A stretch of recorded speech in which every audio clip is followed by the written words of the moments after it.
How is it going, guys? Malagant here. So we're going to be talking about Diablo 4's campfire chat that happened yesterday, and today I have watched the entire thing on stream. Went ahead and taken notes. Don't be afraid. This guy, like this video over here, I'm not going to be keeping you for a long time. I'll try my best to make it not only short, but at the same time give you what you can expect. But on top of that, I also want to give my opinions and my thoughts about what is coming and what they're trying to do and if I like it or not. Thank you for joining. So,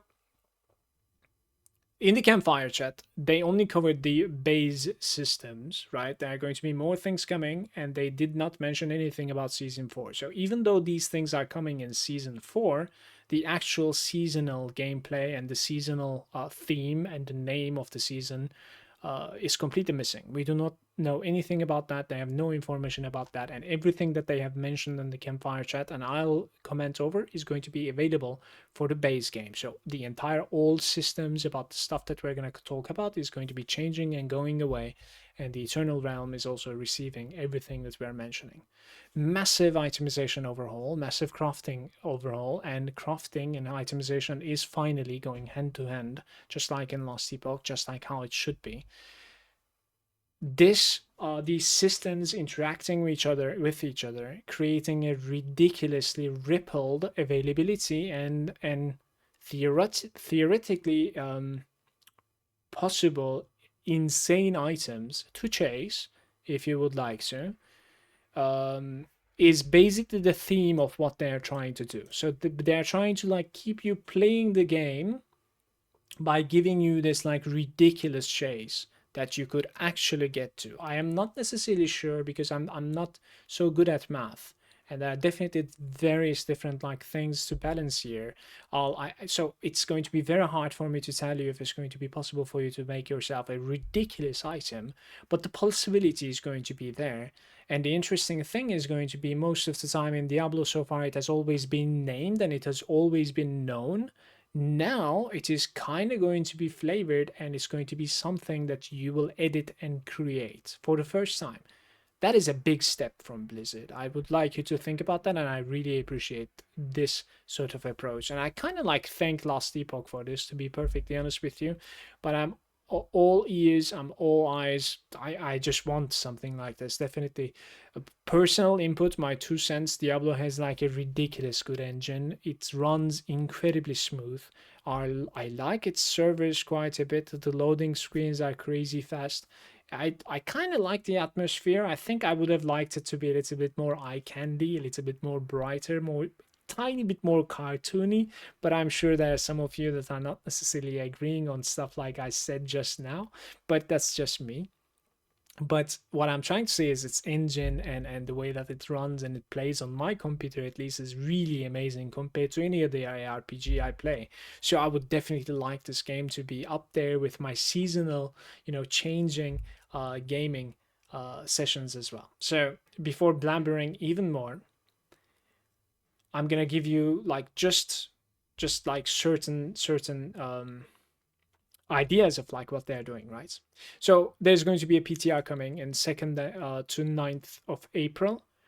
You will be able to witness all of this, try all of this, and they're going to be also opening a forum section for that PTR that day during that week, so that you'll be able to put your feedback in that section. And I think I like this idea because there won't be in much spam building up to or afterwards, so that it's a little bit more limited to feedback. This is extremely big, and they almost forgot to mention this. You will be able to zoom out further in the game. It's one of the things that player base wanted, and they're delivering it. This is very good, and I do believe that this was actually very difficult to implement. Most of the things, again, another my 2 cent is in Diablo 4, I think are hard to implement because of how the game is running on different platforms at the same time. So they not only need to fix their problems for the PC, but also need to fix the next gen console, next gen, right? Still, next gen console and the old systems of console as well. So whichever platform is running simultaneously for Diablo 4 needs to get fixed with these new things at the same time, which also delays the systems and makes the implementation a little bit slower, in my opinion. That's also why this game suffered for as long as it did, but there's a little bit of light at the end of the tunnel, I think, here.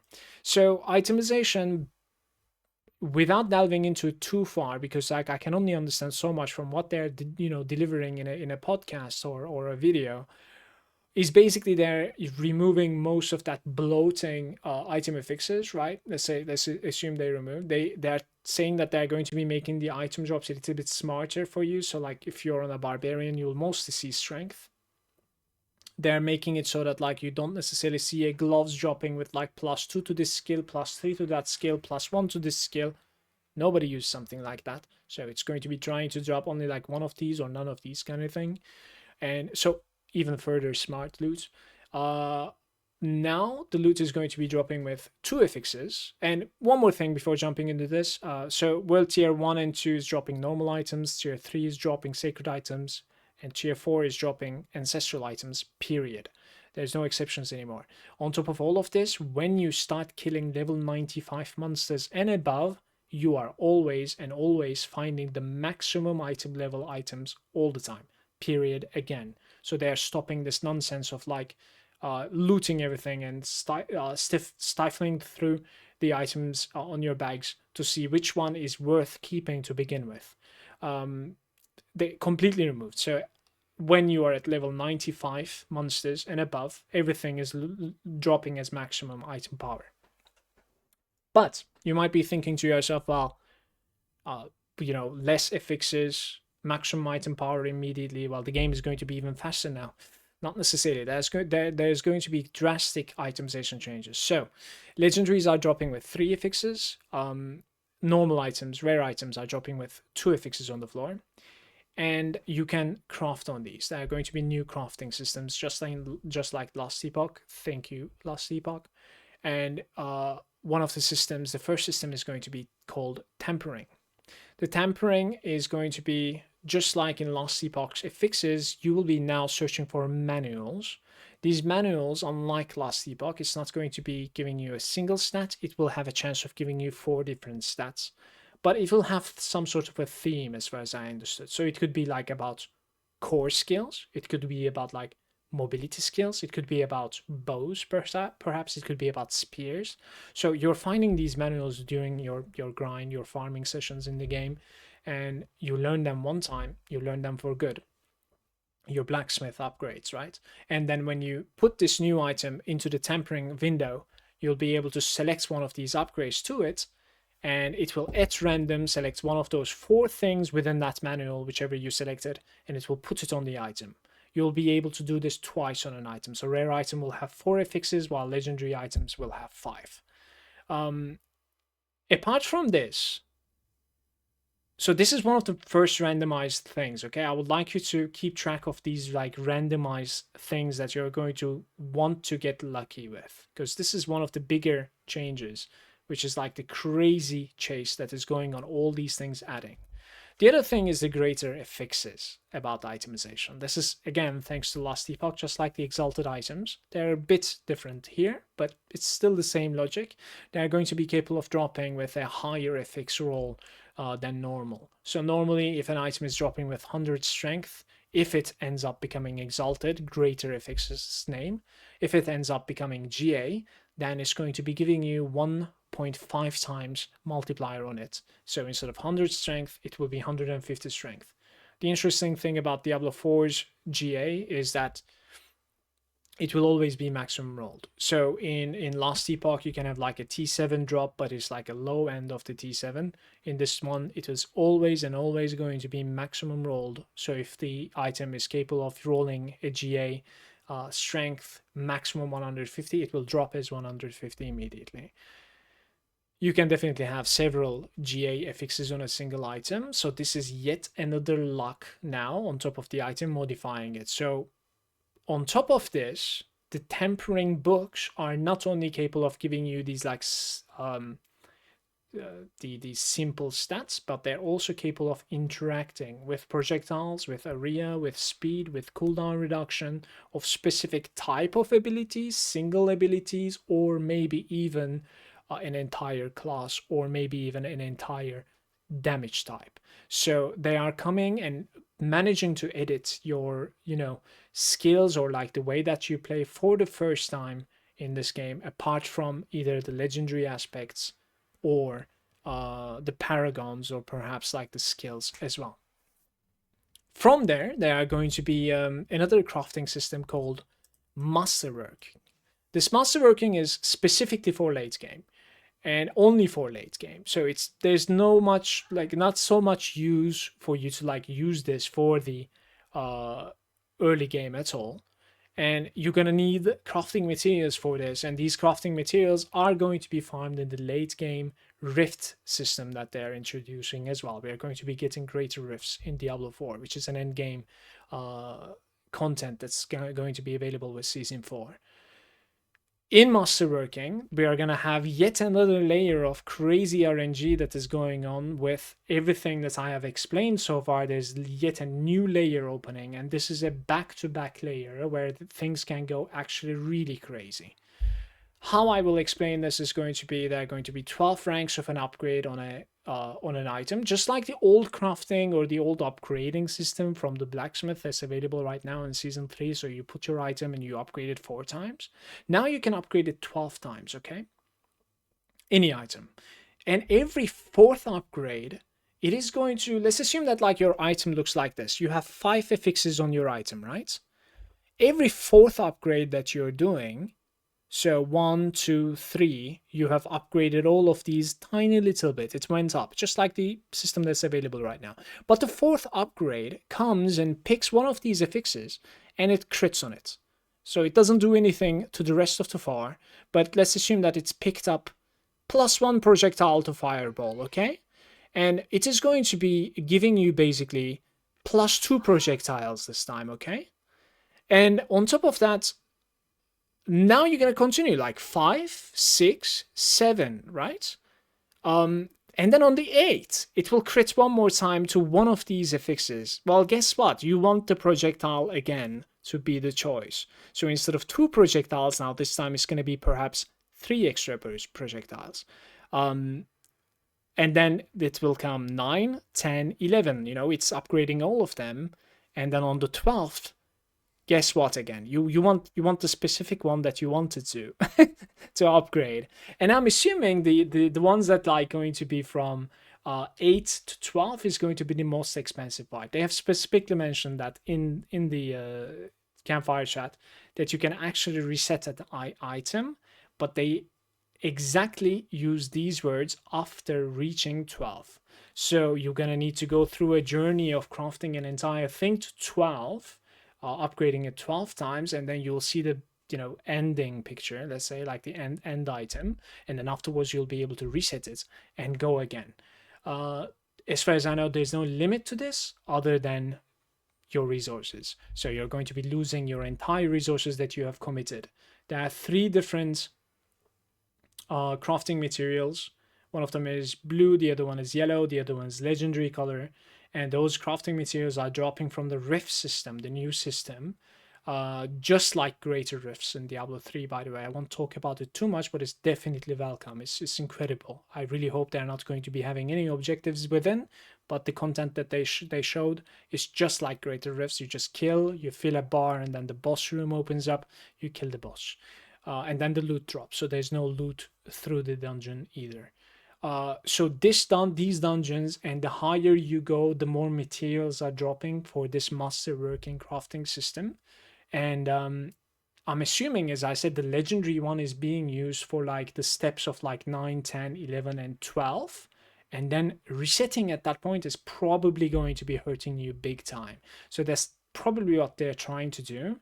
And they're not necessarily sure if they're going to be like able to balance that so well either. And I am not sure either, but it definitely does sound like a fun thing to do, because imagine just being able to upgrade your movement speed on your boots back to back all the time, or basically being able to upgrade just cooldown reduction everywhere, right? Or just pluses to the skills.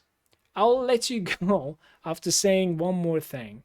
This masterworking is capable of masterworking unique items, including the uber uniques.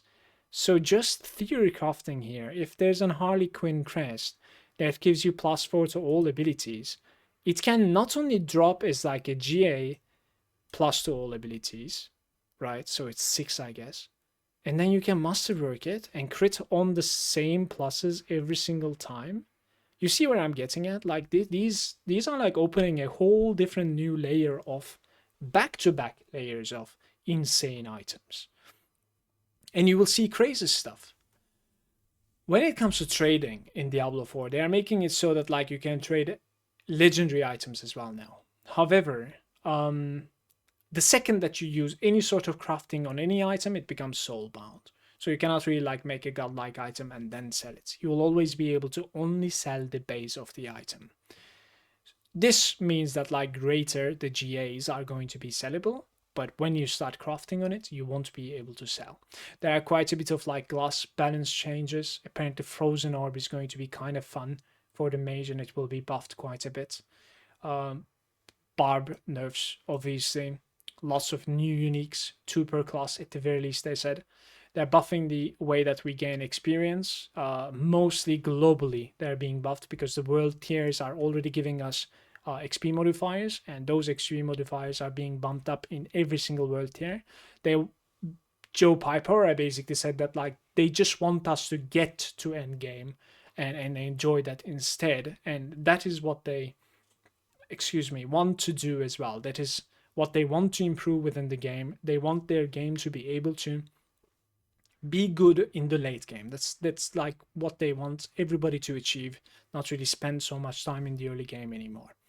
There are going to be new bosses like Andariel, and there are going to be Uber bosses, even though they don't really call them Uber bosses, from basically deep end of the Artificer's Pit, which is the great rifts. From deep end in there, you will be able to get these keys to go to the Uber bosses, and they're going to be not only obviously incredibly more difficult, but at the same time they will offer a leaderboard, and at the same time they will also give you much more loot.